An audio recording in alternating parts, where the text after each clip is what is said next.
अस्सलाम वालेकुम viewers, tasty planner YouTube channel में आप सबको मोस्ट वेलकम। चिकन चर्सी कढ़ाई बनाने के लिए 1.5 कप ऑयल डाल दें और साथ ही 3 केजी चिकन डाल दें। ऑयल गर्म है, चिकन को अपने ध्यान से डालना है।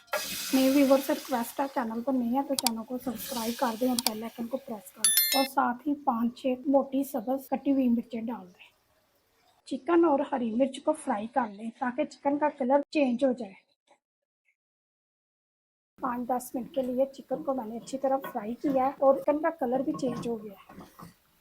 2 टेबलस्पून कुटी हुई लहसुन डाल दें। ये रेसिपी 3 किलो चिकन की है। लहसुन अदरक उसी हिसाब से डालना है। 2 टेबलस्पून कुटी हुई अदरक डाल दें और आप इसे अदरक लहसुन के साथ अच्छी तरह फ्राई करें ताकि लहसुन और अदरक का कच्चापन खत्म हो जाए। 4 मीडियम साइज के ग्राइंड किए हुए टमाटर डाल दें। टमाटरों को मिक्स कर ले। वीडियो को स्किप किए बगैर मुकम्मल देखा करें ताकि आपसे कोई स्टेप मिस ना हो। और जो लोग हमारी वीडियो को मुकम्मल देखते हैं उनका बहुत बहुत शुक्रिया। आपका वीडियो को लाइक और शेयर करना हमें मोटिवेट करता है और इससे हमारी हौसला अफजाई होती है। चिकन अच्छी तरह गल गया और टमाटरों का पानी भी खुश्क हो गया और मसाले ने ऑयल को छोड़ दिया।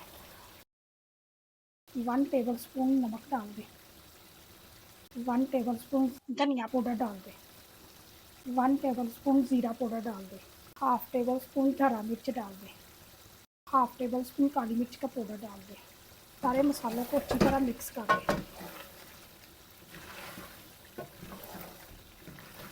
1 पाव फेंटा हुआ दही डाल दें। चिकन को दही के साथ अच्छी तरह भून लें ताकि दही का पानी खुश्क हो जाए।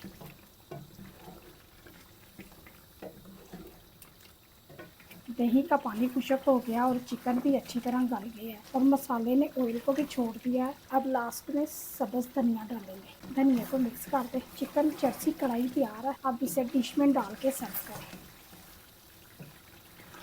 अगर आपको चिकन चर्सी कढ़ाई की रेसिपी पसंद आई है तो वीडियो को ज़्यादा से ज़्यादा लाइक करें और अपने फ्रेंड और फैमिली मेम्बर के साथ वीडियो को शेयर करें। बहुत सारी दुआओं और प्यार के साथ मुझे दें इजाज़त। अगली वीडियो तक अल्लाह हाफिज़।